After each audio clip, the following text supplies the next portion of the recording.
Hi everybody, I hope you're having a good day. I'm really excited about today's video because I'm starting our Money Monday series. I've got some facts, got some figures, and I want to tell you about my story and my debt-free journey to saving over $70,000 in 10 months. I'm really excited, stay tuned.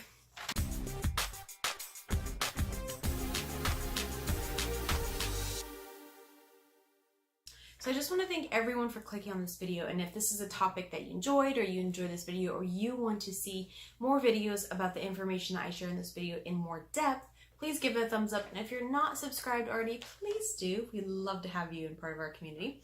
Alright, so let's get started on becoming debt-free, because I feel like debt is a burden.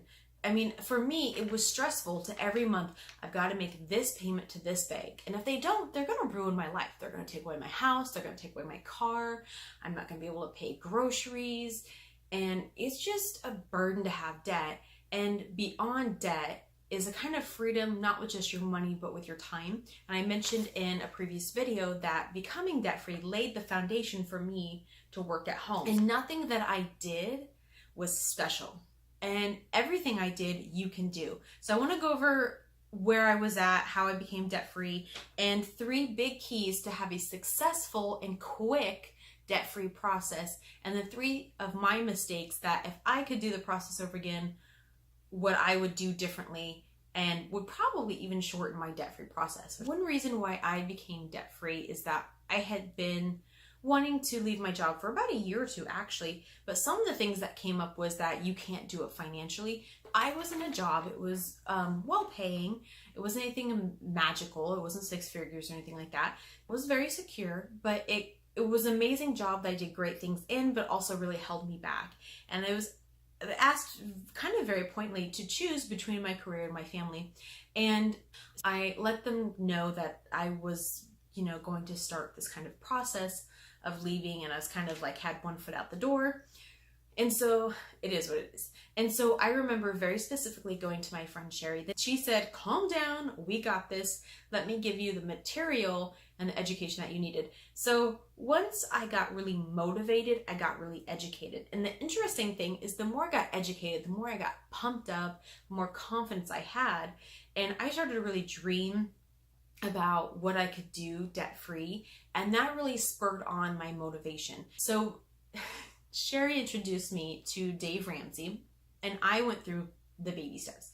So a lot of people are like, oh my God. First of all, it's not one of those videos. I'm not gonna use that kind of jargon and talk about that. But I will tell you that that's the program that I used. And it usually elicits a very visceral response because it's painful. He tells you hard facts and to do things that you don't want to do. And it's difficult. It's hard. I'm going to talk about it in a little bit. I had to make some sacrifices. Debt freedom is not worth sacrificing for those things. That doesn't make sense now, but it will in a hot minute. Okay, so I went through the Dave Ramsey debt-free process. And so I went through the baby steps.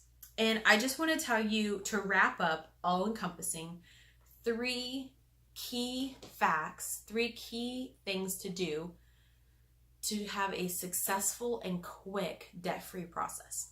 So this is what I did throughout my whole debt-free process. The very first one, which I've mentioned several times already, is that you have to be extremely and highly motivated. I want to give you some percentages because this is going to show you motivation. I took 100% of my first paycheck and put it towards my debt-free process. And every month after that, I put 79% of my monthly income towards my debt-free process. I had a decent paycheck, but I had a decent amount of debt. I have over $65,000 in consumer debt. And I eliminated over $65,000 in consumer debt. Actually, I did it more in like 9 months. At the end of 10 months, I had completely eliminated $65,000 of consumer debt, and I had a emergency fund of $7,400. The takeaway here is that I put 79% of my monthly income to pay off debt. There are things that I did to really help put 79% of my income towards my debt. Now, I will say that there are family of 4 and family of 5 human beings that are doing the debt-free process and winning and doing it just like this. Again, it's not about how much you make or how much debt you have. It's about just doing it and your intention in doing it. It's worth it. It's worth it for a very short time to sacrifice. Now, I say this and people are like, oh my God, you weren't even eating. No, I was eating. In fact, we were still eating out. We were still renting movies. We're still buying music. And I actually still went on a trip to Aruba. And I saved $2,000 for that trip to Aruba. And I'll talk more about that later.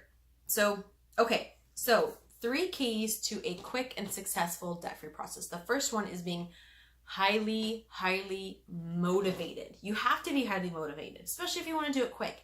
So I did it quick and I put 79% of my monthly income towards my debt-free process. Okay, the second thing, one that can kickstart you, one thing that I did, not necessarily initially, but I did throughout my debt-free process, is I sold stuff I had no business owning. So in the very beginning, I did sell little things like the TV and the console and, you know, a table on Craigslist. And granted, I only got like maybe $20, $100, just little things here and there, but they kind of added up. They were like little milestones, little rewards. So you sometimes just look around you and cleanse what's around you. Because I have to say, I used to be somebody who watched shopping on TV. I don't want to say the network, but I have a lot of junk around my house that I never used or only used once, and it had no business being around my house.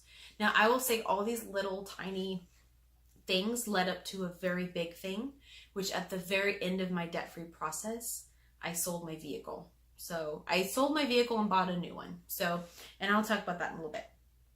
So the third thing, the third key to having a quick and successful debt-free process is that I cut out wasteful spending. You need to put every dollar that you can towards your process. So for me, I was very kind of gluttonous with my money, and I kind of knew it, but I didn't really know how much I'd kind of lost the value of $1 until I really looked at my budget and I started skimping. And the funny thing is that I started my budget, but actually the more I got into my debt-free process, the more I cut out spending. If I cut out all of this, it combined makes an effect where I can become debt-free an extra month or 2 earlier. Okay, so those are 3 big keys, and no matter what lingo you want to use, no matter what person you want to follow in your debt-free process. So let me give you 3 things that I regret not doing in my debt-free process and that really prolonged debt. So let's talk about that number 2 thing, is cutting out stuff that you don't need.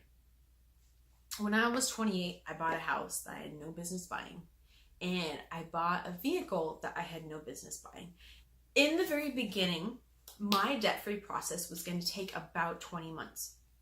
I started in January 2016, and my plan was to finish before I started grad school in August of 2018. So that was, or 2017. So that was my goal. 20 months-ish was going to be my debt-free process. Some of the reasons, the number one reason why it was going to take so long was because I was going to keep my precious Jeep. My beautiful Jeep. I custom made this Jeep that I had a connection to.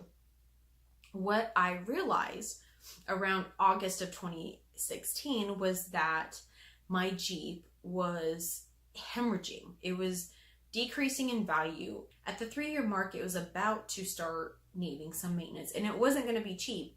And I wanted to put my money towards the debt-free process, not towards fixing up this Jeep. What I realized is, why am I keeping this Jeep? Is it pride? Is it, why am I wrapping up so much emotion in this Jeep? And for you, it's going to be a boat, it's going to be a motorcycle, it's going to be a truck. I will tell you, it is kind of gross to think about how I should have sold that Jeep at the very beginning. And it is my number one mistake, and one thing that you should learn from in your debt-free process. I will tell you, a year and a half later, I don't even like to think about what my life would look like if I had sold my Jeep at the very beginning. So let me give you a figure. In January 2016, I started my debt-free process, and my vehicle went in for repairs, and it was valued at $44,000. In July, August timeframe, I ended up selling that Jeep for $38,000. It had depreciated that much it was depreciating like $1,000 a month. Holy crap. Okay, I was putting $2,300 each paycheck to my credit card. That's 35% of my monthly income, right? So if I had sold my vehicle for $5,000 to $6,000 more in January, I would have eliminated a full month off of my debt-free process. What? That is insane. Here's another figure. If I wouldn't have been putting $912 a month towards my auto loan, I would have saved an additional $5,000. So I would have eliminated an additional month off of my debt-free journey. So let's just say that I had sold my Jeep in January. I would have been able to put an additional $6,400 into my emergency fund. Or taking another vacation. That makes me upset with myself. So what I can tell you is that don't let that vehicle or that whatever that you're making either a huge monthly payment on or something that's a sinking ship, don't let that hold you back from your dreams or your family's dreams, because I guarantee you, just like me, I not only don't regret that decision, I wish I had done it sooner. And I think if you watch anyone on the debt-free screens that had to like give up a precious vehicle, they will tell you the same thing, that not only was it, they held on strong, they wouldn't resist, and then they finally let it go, and it was the best decision, and they wish they had done it sooner. And I am definitely one of those people. Okay, what is the second thing that I regret? And that is going to Aruba. Now, in May, I decided to save up for our annual girls trip in September. So in theory, I shouldn't have gone to the annual September girls trip. And I saved up for it May, June, and July, and I paid cash for it. So I ended up skimping a little, not skimping while I was there, but I just didn't go overboard. I didn't go overboard with souvenirs and yada yada. And so not that I didn't have fun, but I ended up, not only was I on a budget when I went to Aruba, I ended up not spending all of my budget money. And so it kind of like gave me the freedom to say, you guys, I'm not hauling back 10 pounds of crap for your souvenirs. I ended up not even coming close to my budget, and I was able to put that money back onto my credit card. So I was like really pleasantly happy about that experience. So I don't regret it, but I do feel like in some ways it was a mistake. And this is one of those do as I say, not as I do kind of moments where I don't think that you should be going through vacations on your debt-free journey. Does that make sense? It does make sense. It just sounds terribly hypocritical. But it is. And that's my thing, is that was $2,000, another paycheck that I could have saved myself and gotten debt-free out of sooner. So I don't know. It was a want, not a need. And I definitely did it. And I don't know that I suggest others doing that, going on vacation during their debt-free journey. I will say, if you need to go on vacation, I think you should save up for it and pay cash for a period. That's kind of like the only out to doing vacation on the debt-free journey, is when you pay cash for it. So, okay, here is the third thing that I regret about my debt-free process, which is I wish I'd gotten everyone in the house on board. And what I mean by that is that I feel like in some ways we could have been doing better on the entertainment and food wise. I feel like we could have skimped more and we could have saved more. I don't want to say he wasn't supportive, but he definitely had no intent of eating beans and rice, that's for sure. But would have made huge strides, huge chunks, like selling off the Jeep, No, probably not, but I do feel like it's the mindset. I do feel like it's the motivation that is literally 79% of the debt-free process. So this was a very generalized video, hopefully one that's not going to go too long, about saving $72,400 in 9 months and 29 days. And so I have no regrets doing the debt-free process, the Dave Ramsey baby steps, no matter how difficult, no matter how much I couldn't buy this, that, or the other, or to cut down, whatever. It was worth it. It was worth it. And it set me up to work from home, which I cannot complain. I set my own hours. I do whatever I want. So